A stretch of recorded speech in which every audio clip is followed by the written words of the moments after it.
There's a specific type of person I want to talk about today. They're the one who shows up when things get hard. They remember the small details about people they care about. They check in. They listen without making it about themselves. They give time, energy, and emotional support generously, sometimes to people who barely give anything back. And then they go home. They close the door, and something shifts. The same person who just spent 2 hours helping someone else work through their problems cannot look in the mirror and say one genuinely kind thing about themselves. They deflect compliments. They downplay their own achievements. They carry this quiet, persistent feeling that something about them is just off, fundamentally not quite right. Here's what I want you to understand from the very beginning. The kindness and the self-hatred are not two separate things happening in the same person by coincidence. They are connected, deeply connected, and once you see how, you cannot unsee it. Most of this begins in childhood, though not always in dramatic, obvious ways. Sometimes it starts in a home where love felt unpredictable, not necessarily a cruel home, just one where affection seemed to come and go based on things a child couldn't fully understand or control. When you behaved a certain way, things were warm. When you didn't, the warmth disappeared. When you achieved something, you got attention. When you needed something, it felt like too much. A child living in that environment learns something very early. Love is not just given. Love is earned. And the most reliable way to earn it is to be useful. To be the one who gives. To be the one who helps. To need as little as possible and to offer as much as possible. This becomes the strategy. Not a conscious one, just something the nervous system quietly learns.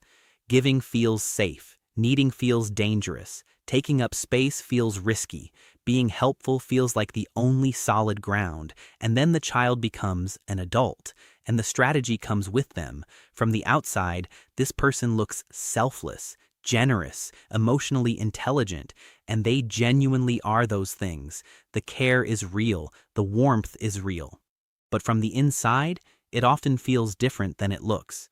It doesn't feel like I want to help you. It feels more like I don't know how to exist in a relationship without being useful. The giving isn't always a free choice. Sometimes it's closer to a compulsion, a quiet, persistent anxiety that says if I stop being helpful, people will have no reason to stay. Psychologists call the belief system underneath this a negative self-schema. It's a deep, mostly unconscious framework where the self is seen as fundamentally flawed or undeserving. Not always in loud, obvious ways, it rarely announces itself clearly.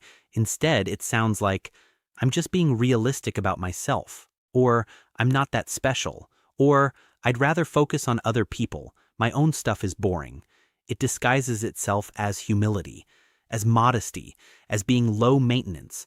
And the culture around these people often makes it worse, because the world loves a selfless person. People call them good. They call them so giving. They celebrate the behavior without ever asking where it came from or what it's costing. Here's what's happening underneath all the giving, and this is the part most people never see.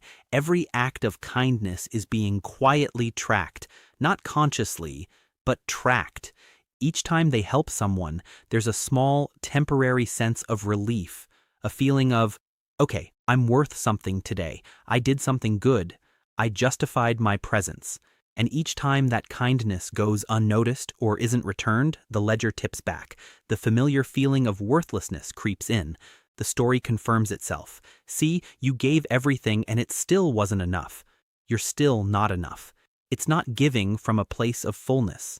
It's giving from a place of hunger, hoping that enough generosity will eventually fill a hole that generosity was never meant to fill. There's real research on this. Giving to others genuinely does boost well-being. That part is true.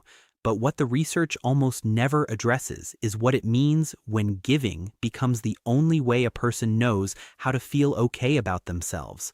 When it stops being a choice and starts being the only tool they have. People who quietly struggle with how they see themselves often become extraordinary at reading other people. And there's a real reason for that. When you grow up in an environment where other people's emotions felt unpredictable or even dangerous, you develop a very finely tuned ability to read the room. You notice the small shifts, the tone of voice that changed, the energy that's slightly off, the things someone isn't saying.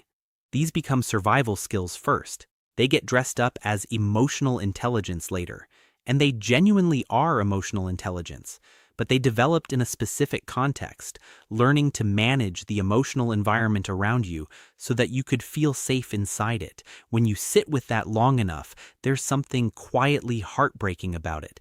These people are often the most attuned, most perceptive people in any room, and they got that way by learning very early that their own inner world wasn't the priority. There's one question that tends to crack something open in people who carry this pattern. When do you feel most deserving of love? Ask someone who genuinely struggles with their own self-worth this question, and the answer almost always sounds some version of the same. When I've done something helpful, when I've been useful, when I've fixed something for someone, when I've shown up for someone who needed me. Almost never, just because I exist, just because I'm here. That gap between feeling worthy because of what you do versus feeling worthy simply because you are is where almost everything lives for these people. It's the thing underneath the constant giving.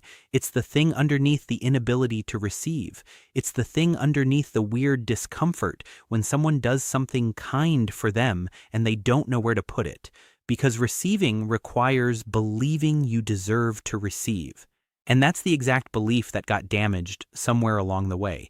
There's a specific kind of grief inside people like this that almost never gets named out loud. It's the grief of having been an adult before you were ready, of carrying emotional weight as a child that was never yours to carry, of learning so early and so thoroughly to push your own needs aside that by the time you're grown, you genuinely struggle to locate what you actually want. Ask them what they need and they deflect. Push a little, and something flickers across their face that looks almost like panic, because needing something means opening a door. And the last time that door was open, it didn't go well. This is not weakness. It was adaptation. It was the most intelligent response a young mind could come up with to a confusing situation. But adaptations that kept you safe then can become the walls that keep you small now. I want to be honest about this part because most content skips it. Change for people who carry this pattern is slow. It's not linear, and it often feels wrong before it feels right. When someone who has spent years being the giver starts to let themselves receive, it feels uncomfortable. When they start to express a need, it feels selfish. When they take up space in a relationship instead of just making space for others, it can feel like they're doing something wrong. That discomfort is not a sign that something has gone wrong. It's a sign that something is actually shifting. The internal voice that says you don't deserve good things doesn't disappear overnight, but it can slowly start to lose its authority. Each small moment of letting yourself be cared for, each time you sit with a compliment instead of immediately pushing it away, each time you ask for something instead of pretending you don't need anything, these are not small things. These are the actual work. If any of this felt uncomfortably specific, that recognition matters. Most people who carry this pattern spend their whole lives running from it without ever stopping to name it. The fact that you can see it, even partially, even with some resistance, is not nothing. That's actually where something different begins. You were not put here to earn your place in your own life. You don't have to keep running. You don't have to keep giving until there's nothing left, just to feel like you're allowed to be here. The care you give so freely to everyone else has always been something you deserve too. You just weren't taught that yet.